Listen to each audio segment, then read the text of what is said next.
What's up, my beautiful people? Because the world won't change on its own, we're back again with your daily dose of Reddit hope, happy, and positive news to make your world maybe just a little bit brighter. Going back into r/DecidingToBeBetter today, so let's get to it. Our first post is from a deleted user. If nothing else today, shave your face, wear clean clothes, go for a walk. If you're like me, then you want to do big things every day. You want to wake up early, go for a 5K run, eat healthy, read for 2 hours, meditate, and generally kick butt. And that's great. I'm very proud of you. But some days, you're really not in the mood for that. Some days all come naturally, but others, you'll look at the magnitude of your morning ritual and say, screw this crap, I'm going back to bed. So when this happens, please do a few things. A few small things. Go to the bathroom, shave if you're a man, or put on makeup if you're a woman, or whatever makes you feel handsome/beautiful. Don't get dressed in the same clothes as yesterday, but pick some pressed, clean clothes. And go for a short walk. You can listen to music, you can listen to an audiobook, do whatever you want. But usually, doing these 3 things are enough to pull you out of a rut. Because life is made of 2 things: production and production capability. When you're healthy and full of energy and motivated, you can do production easily. But when you're down and depressed and not in the mood for anything, don't ask yourself to run a 5K. Simply make yourself look nice to feel good in your own skin and go for a walk.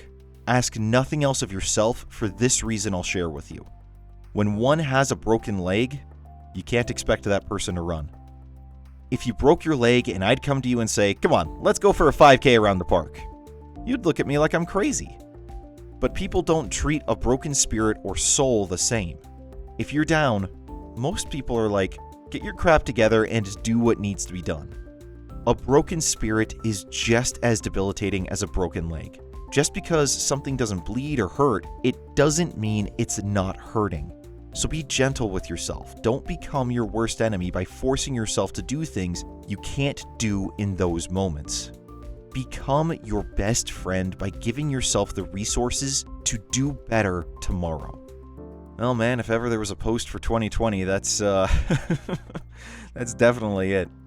I mean, my goodness, that is all so many people have been reduced to be able to completing over the course of a day. Just one thing after another after another. And now we're barreling into July, and who knows what's going to happen. But in all seriousness, OP, I think this is spot on. So many people just get into a rut, and it is so hard to pull out of that. Especially when you just repeat the same pattern of behavior over and over and over and over and over again. It is so important to take care of yourself, even in just these small ways right here. So thank you so much for the post. Thank you so much for putting this up. Wherever you're at, wish you the best and stay beautiful. Our next post is from user JNPLN. But first, if you're enjoying the video and think someone might benefit from hearing the message, go ahead and feel free to share it to them, because the whole point of this channel is to help people get through their day and their lives in even just one small way better. It's okay if all you ever did today was survive. I keep reading about productivity posts and how it's hard for people to accomplish things these days. I just want to say that it's completely fine to be stuck in a rut for days, weeks, etc., just as long as you take little steps each day to take care of yourself.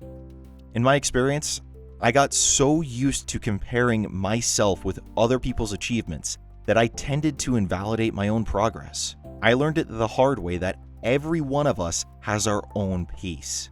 If it takes you a longer time to recover, that's okay. Remember, healing is not linear. It's a process. Discipline is a must, but cut yourself some slack sometimes. It's okay to have a 5-minute shower rather than having none at all. It's okay to eat late rather than completely skipping meals. It's okay to brush your teeth for 30 seconds rather than not brushing them at all. This goes for other things and other dimensions in life as well. If your life has been turned upside down because of the current crisis, I know that it is okay, and this is not a productivity competition. If you get to master skills and wake up early every day, good for you. If you can't, that's okay. You can encounter setbacks and relapses every single day. but what matters is how you respond to it. You don't necessarily have to suppress your emotions. You can just learn how to acknowledge and control it so it doesn't control you. It's hard. I'm sure it is. I know you can do it.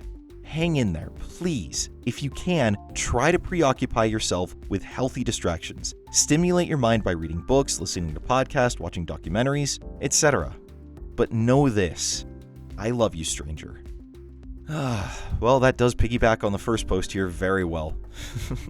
In all seriousness, though, I mean, with everything that's gone on this year, sometimes that's all we can do is just simply survive. Just get through things one day at a time, not let everything going on beat us down into a point of absolute impotence and completely shutting off. It would be so easy to do so, and yet we can't. We have to keep going forward. That's really all there is to it. So thank you so much for the post, for the inspiration. Wherever you're at, I wish you the best, and stay beautiful. Our next post is from user JunkMailHaver. I have stopped worrying about the results and started to focus on the work, no matter how long it took. This is my first post here. I've been having this infinite loop of analysis paralysis where I begin a task and I'm worried if I will finish it well or if I'm on the right track. This can be applicable to anything and everything in my life, be it cleaning the room or going to the grocery store. I overthink and I procrastinate, I get depressed, and eventually let go of myself. It has happened to me before that I now realize it, and I'm catching myself going down this rabbit hole of letting myself go. Right now, even a simple thing, such as buying a pillowcase, I overthink. I get these questions and more. Should I buy it online? What if it doesn't fit? Why the hassle of returning it, etc. And similarly about cleaning my room. Partially, this is more about laziness and stupid self-justification and not having a higher standard for myself. I know it is embarrassing to say this, but I'm also ashamed of myself that people will see my dirty room. It's some kind of cognitive dissonance that one feels ashamed and also unwilling to take action. Today, I woke up and I didn't feel worried about the work I should do. I just worked. I didn't mind the outcome, and I will soon start writing in my journal again every day. I will not filter my thoughts just to feel better about myself. I will be a super harsh critic of myself, and I'll remind myself every day, done is better than perfect. I know there was a common theme running between these three, and frankly, I kind of planned it out that way. With everything going on right now, we just kind of have to keep pushing forward and doing the best that we can. Not necessarily worrying about results, not comparing ourselves to others, and just being the best person we can be under the circumstances. So OP, thank you so much for sharing the post. Thank you so much for putting this up there. I'm really glad that you're coming to these realizations. Wherever you're at, wish you the best, and of course, stay beautiful. That was r/DecidingToBeBetter, and if you're interested in more content, then go ahead and click on either link right there on the screen. Now you guys, stay safe, stay healthy. I will see you all tomorrow. Until then, stay beautiful, people.